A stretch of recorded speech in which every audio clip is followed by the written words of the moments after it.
अस्सलाम वालेकुम। तो आज हम अपना न्यू चैप्टर शुरू कर रहे हैं, क्रोमोसोम्स एंड डीएनए।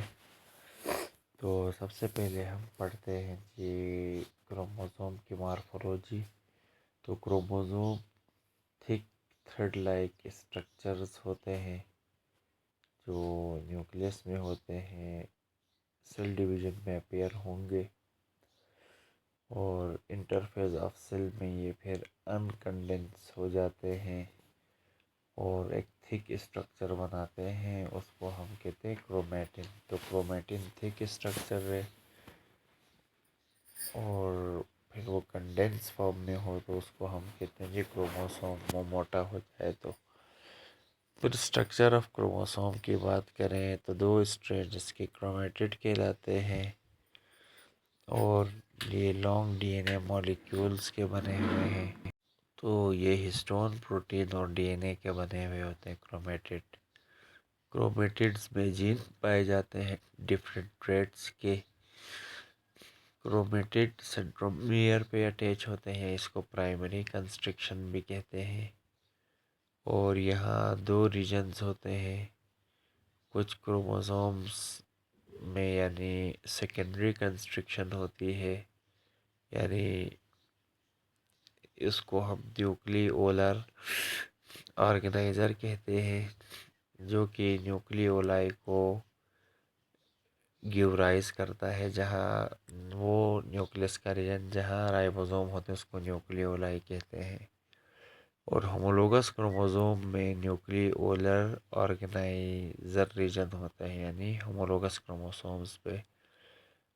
अच्छा, और इसी के ऊपर नोब लाइक स्ट्रक्चर्स होती हैं स्टूडेंट्स, उसको हम कहते हैं सैटेलाइट। और ये useless part of the DNA होता है, इसको जंग डीएनए भी कहते हैं सैटेलाइट को। और इसके टर्मिनल एंड्स को टेलोमियर कहते हैं। और टेलोमियर्स यानी क्रोमोसोम के वो एंड जो इसको अटैच होने से प्रिवेंट करते हैं।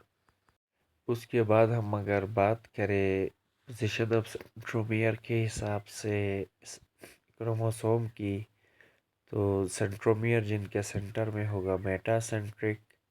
लेक्चर के शुरू में मैंने इसकी डायग्राम्स भी दी हुई, आप देख सकते हैं। अच्छा, और जो नियर सेंटर से थोड़ा अवे है स्लाइटली, वो सब मेटासेंट्रिक। और जहाँ पे एंड्स की तरफ है एयर एक्रोसेंट्रिक, और नियर द एंड हो वो एक्रोसेंट्रिक है, और जहाँ एंड पे हो टीलोसेंट्रिक होता है। अब अगर हम कंपोजिशन और ऑर्गेनाइजेशन की बात करें तो क्रोमोसोम 40% डीएनए पे कंसिस्ट करता है, 60% प्रोटीन्स पे। और average size chromosome 5 centimetre long होता है और इस पे 1 से 40 मिलियन न्यूक्लियोटाइड आते हैं। तो यानी डीएनए नेगेटिवली चार्ज मॉलिक्यूल है फॉस्फेट ग्रुप की वजह से, और इसकी वजह से इसमें स्ट्रॉन्ग एफिनिटी होती है प्रोटीन्स के साथ, क्योंकि प्रोटीन्स पॉजिटिवली चार्ज्ड हैं। और अमाइनो एसिड्स होते हैं उसमें अर्जिनिन लाइसिन की वजह से।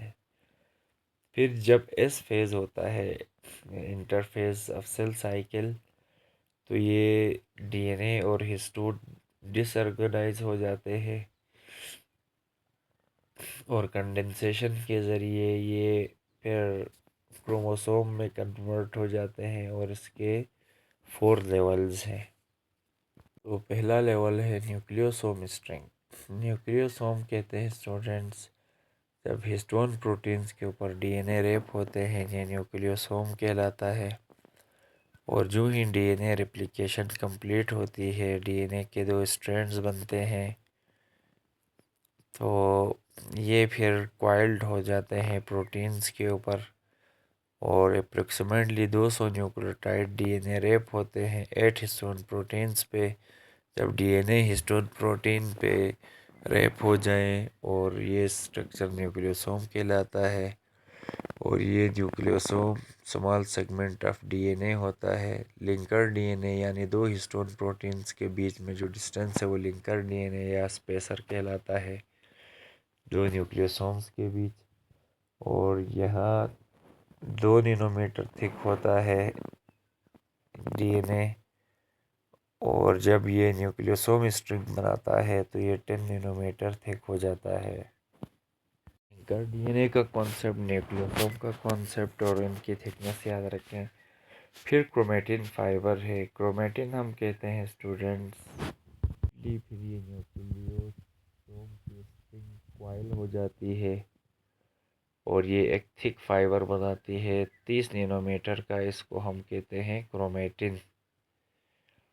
और फिर G1 और G2 जो फेजेस होते हैं, और ये यहाँ ये क्रोमेटिन फाइबर में दो रीजन है। हेटेरोक्रोमेटिन, जब इसमें बहुत कंडेंस होता है, जीन्स नज़र नहीं आ रहे होते, उस कंडीशन को कहते हैं। यूक्रोमेटिन, जब ये लेस कंडेंस होते हैं और जीन्स अपीयर नज़र आना शुरू हो जाते हैं, यूक्रोमेटिन कहलाता है। हेटेरोक्रोमेटिन हाईली कंडेंस है, जबकि यूक्रोमेटिन नॉन कंडेंस्ड है और जीन्स यहाँ एक्सप्रेस होते हैं यूक्रोमेटिन में। और यूक्रोमेटिन फिर कंडेंस होता है और एक क्रोमेटिन फाइबर इस्टेब्लिश होगा। Super coiling means higher coiling of chromatin. उसको सब जब ये 300 नैनोमीटर इसका डायमीटर हो तो ये सुपर क्वाइलिंग कहलाता है। फिर क्रोमेटिड सुपर क्वाइलिंग से फिर 700 नैनोमीटर मज़ीद सुपर क्वाइल इस्टेब्लिश होगा अराउंड इटसेल्फ, तो ये फिर क्रोमेटिड्स कहलाएंगे। और फिर जब ये 1400 नैनोमीटर इसकी थिकनेस बन जाए तो ये क्रोमोसोम कहलाता है। तो ये 4 लेवल्स हैं: nucleosome, chromatin fibre, super coil और क्रोमेटिड्स।